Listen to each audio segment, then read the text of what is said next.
Hello again and welcome once again to the EIT Urban Mobility stand at the Tomorrow.Mobility World Congress 2023.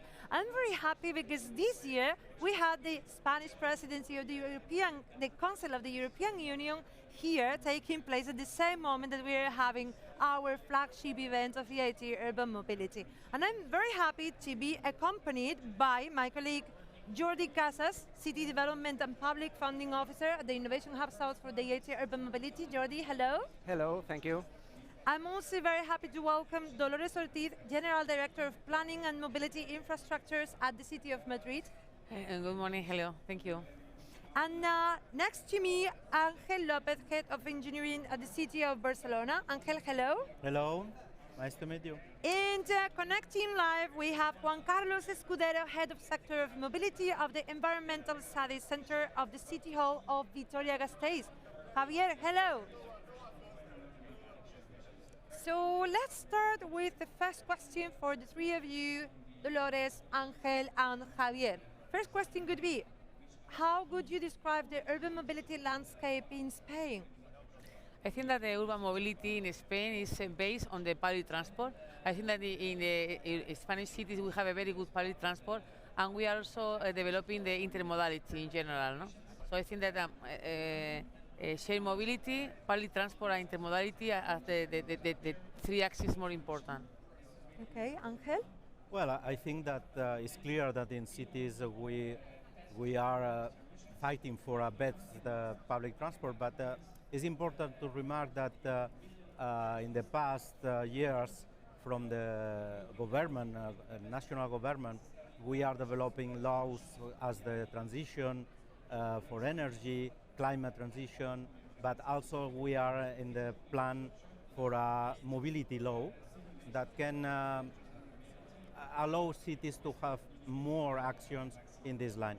Also, all the low emission zones that are implementing in all the cities more than 100,000 inhabitants in the next month, I think is a good approach to improve the mobility, sustainable mobility in our cities. Okay, thank you, Dolores. Ángel, Javier, what about you? What do you think is the landscape of urban mobility in Spain?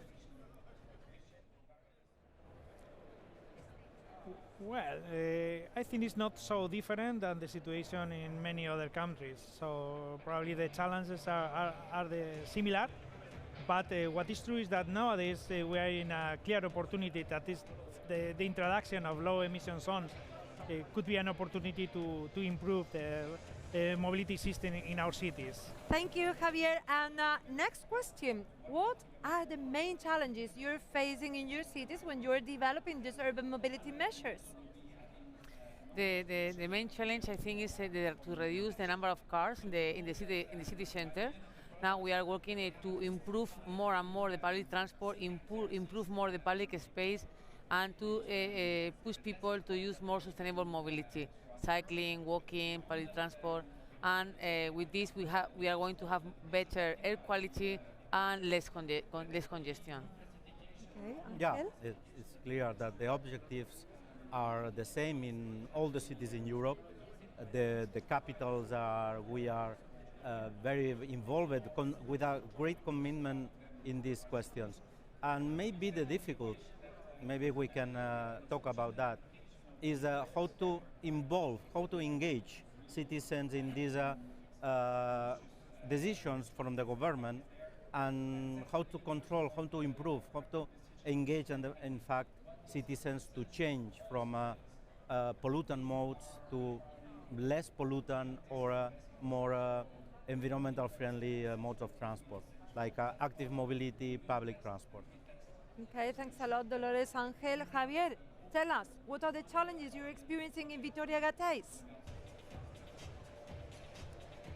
In our case, in particular, we are really committed in trying to become a carbon neutral city by the year 2030. And to this aim,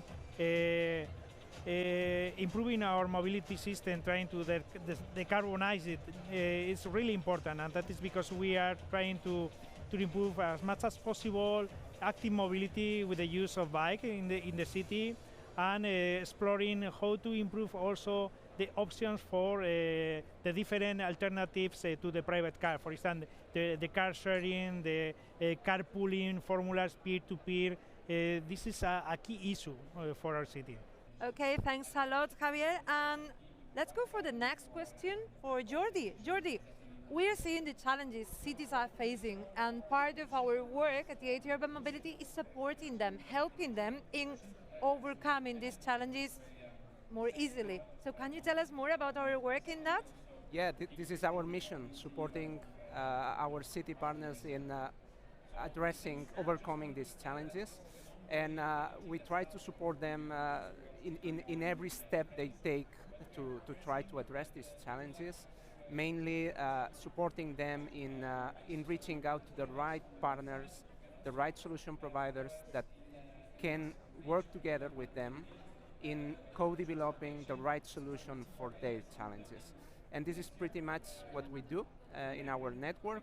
So leveraging on our pan-European ecosystem, which integrates not only cities but also private sector, universities, research centers, to work together in shaping the new solutions to address these challenges. Okay, thanks a lot, Jordi. And let's keep in mind today the main message of this conference: make your move matter. This is our slogan for Tomorrow Mobility this year. How would you encourage people that are watching our interview to make their move matter? What do you think they should change in the way they understand mobility and urban mobility to make this possible? It's a very good question. Yeah. As Angel has said before, we have to conscious the people that the importance of the mobility. The mobility is alright, but how we can move, no, in a more sustainable way. Yeah, if you think in mobility as a market, the final customer will decide what is the mobility in the city, because every citizen will choose the best mode of transport. And we as local authorities, we need to provide services to the customer by the way that it will be compatible with the density of the city, with the environmental. So it's difficult, but in the concept of the market, we are the providers, we're providing different services, but the final decision is from the citizens that are the customers.